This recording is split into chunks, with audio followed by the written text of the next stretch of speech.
Well, today we're going to finish Psalm 132. And I have something very specific I want to visit with you about from this psalm. As we do, we're going to do a flyby. We're going to do, instead of zooming in and looking at one phrase or one word at a time, we're going to pull out now as we wrap up this psalm and look one more time at the big picture. Remember, this is called a psalm of degrees. So it was a psalm sung on their pilgrimage to Jerusalem, which they did about 3 times a year as families and villages going to the city of God to worship God. And this particular message is about God's dwelling, God's presence, and God's rightful place. And then the later part of the psalm, the context is people coming together to worship God. They would have sung this song on their way there in anticipation of all the people that would be welcoming them into Jerusalem, in anticipation of a week of celebration, a week of worship, a week of anticipation, and then a week of looking forward to the hope and the promises that God had laid out for them as a people. Now, this practice fell by the wayside. People got bored with it. Okay, they got tired of waiting. They got kind of ho-hum with it, and it became just something they went through motions. Eventually, certain kings just let it fall by the wayside, and the worship of God was closed, and the temple was shut up. And I mean, it's amazing for us to think, but it happens to us today. How many people do you know that have lost interest in God, in church, in Jesus, in their walk forward? They wanted a better life for the moment, but they didn't get the fuller view of things. And so this was a song sung on the way to worship, in anticipation of worship. And it was a song that celebrated a forward view, a forward look. And that's kind of what I want you to pick up as we read it. Lord, remember David in all his afflictions, how he sware unto the Lord and vowed unto the mighty God of Jacob, surely I will not come into the tabernacle of my house, nor go up into my bed. I will not give sleep to mine eyes, nor slumber to mine eyelids, until I find out a place for the Lord, and habitation for the mighty God of Jacob. Lo, we heard of it at Ephratah, we found it in the fields of the wood. We will go into his tabernacles, we will worship at his footstool. Arise, O Lord, into thy rest, thou and the ark of thy strength. Let thy priests be clothed with righteousness, and let thy saints shout for joy. For thy servant David's sake, turn not away the face of thine anointed.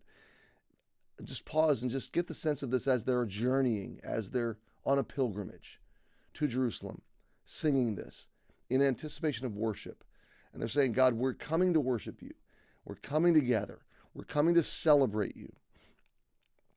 Let's pick it up in verse 11. The Lord has sworn in truth unto David, he will not turn from it. Of the fruit of thy body will I set upon thy throne. Now, think about that, how people at this point in the psalm, they're celebrating his long promises, his future promises. They don't know when this is going to unfold. And in the incarnation, it began to be revealed and fulfilled, but it hasn't been consummated yet. We're waiting for this actual event to happen in permanence. Verse 12, if thy children will keep my covenant, the new covenant, and my testimony that I shall teach them, their children shall also sit upon thy throne forevermore.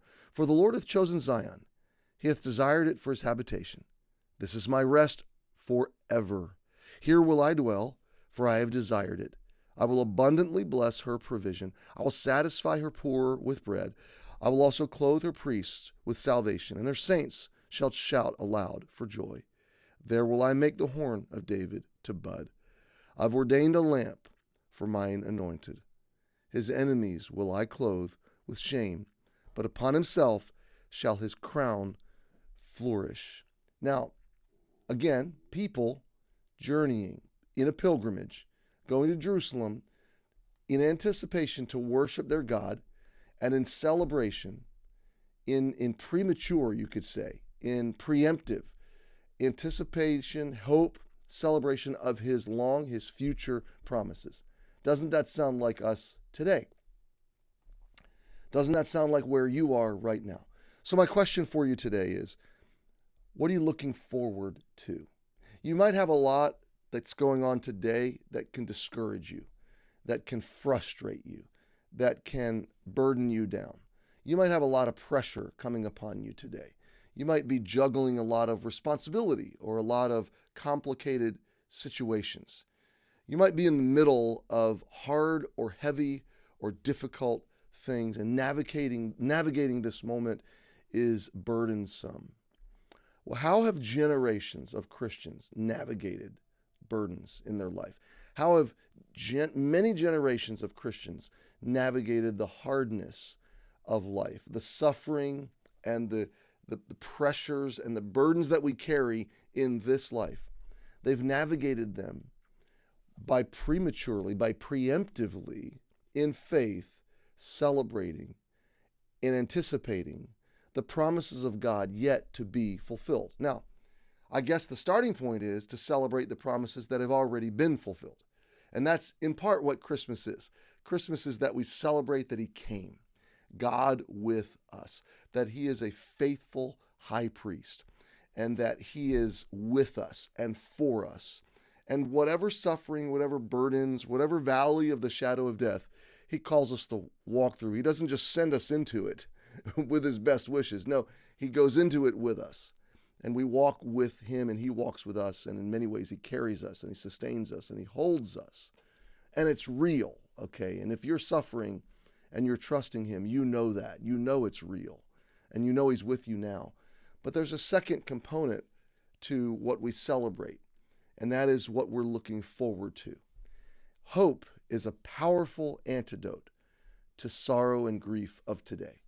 Hope is a powerful antidote, a powerful vaccine to the toxins of just life in the everyday trenches of spiritual warfare.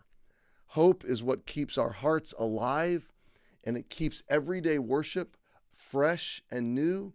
It makes, even though our outward man perishes, like Paul said, our inward man is renewed day by day by the Spirit of God, by the strength and presence of Jesus, and by the hope of these kinds of promises. So my friend, I guess my primary message today is you have a lot to look forward to. You have a lot to anticipate. Whatever may be slowing you down in sorrow or grief or pressure or burden today, let it be overwhelmed and overcome. Let the inward man be renewed today by the hope and the presence of Jesus and by the long promises that we anticipate. Happy Wednesday. I'm praying for you, my friends. Have a good day, and I'll see you tomorrow.